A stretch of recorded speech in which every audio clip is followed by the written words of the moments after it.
Hello everyone, welcome to Preter's Papers. This is the 66th discussion in this series and it's titled, The Ruler of This World is Not Satan. You can find this 2-page printable fact sheet at preterspapers.com. Jesus referenced the ruler of this world, sometimes translated the prince of this world, 3 times in the book of John. It's commonly assumed the ruler was the supernatural entity named Satan. But God always has been and always will be ruler of the world. When interpreted in context, this world was the Mosaic covenant world, and the ruler was the corrupt first-century Jewish religious system, generally speaking, and the high priesthood, specifically.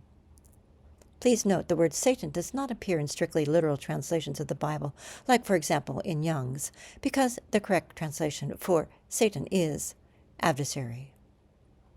Centered on the trial of Jesus, we will show the real adversary was the first-century Jewish leadership. We have underlined the chief priest title and high priest names in all these scriptures for emphasis. Please notice the chief priest's intimate involvement in all aspects of the fraudulent arrest and trial of Jesus. Number 1 tells us the rulers of their Mosaic covenant world were Jewish leaders. Number 2, just before his arrest, Jesus warned, the ruler of this world is coming. 3, the chief priests were among those who came to arrest Jesus. Both Caiaphas and Annas were chief priests. 4, Jesus referred to the arresting authority as the power of darkness. 5, Caiaphas hosted the secret planning meeting for Jesus' arrest and execution at his palace. Here we see the prince connection.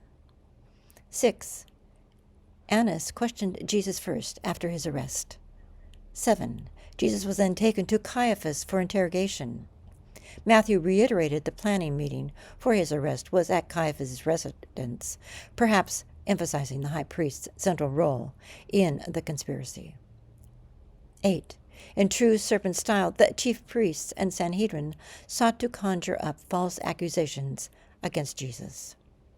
9, because Judea was a Roman province, temple leadership did not have the authority to put Jesus to death, so Caiaphas handed him over to Pilate, the Roman governor. By turning him over, Caiaphas incurred greater guilt than even Pilate, who actually ordered the execution. 10, it appears the chief priests were trying to portray Jesus as a zealot, among other things, by claiming he was guilty of incitement and mentioning Galilee, which had the reputation of spawning zealotry. Remember that at his arrest, Jesus had remarked regarding their excessive show of force to try to portray him as a robber. Robber was the common vernacular for a zealot. 11 and 12. The chief priests and experts were desperately trying to accuse Jesus of something that would stick, but Pilate could see they were motivated by envy. 13.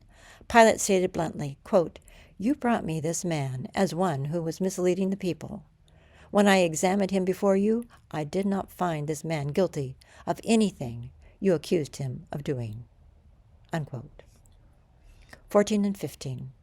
Abandoning reason and any pretense of justice, the chief priests themselves, using their powerful sway over the people, started chanting and stirring up the crowd to call for Jesus' death and the release of Barabbas, a proven criminal. 16.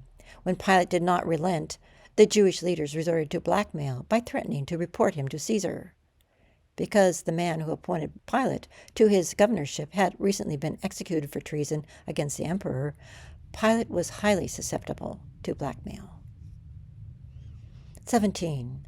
High priests Caiaphas and Annas professed allegiance not to Yahweh, but to Caesar. However, their real allegiance was to their own positions and power. 18. The chief priests hired one of Jesus' very own disciples to betray him. 19. The chief priests hatched a plan to cover up the astonishing resurrection event. A, B, and C cite extremely poignant passages that further illustrate the chief priest's calculated evil intent. A. Besides killing Jesus, the chief priests wanted to kill Lazarus, who was a living testimony to Jesus' power. B. Even though they could plainly see his good works and miraculous powers, the chief priests determined to eliminate Jesus. C. In the parable of the tenants in Matthew 21, Jesus revealed the envious leaders knew he was God's son, and because of that, killed him to keep their power. They were so steeped in evil, they knowingly opposed God himself.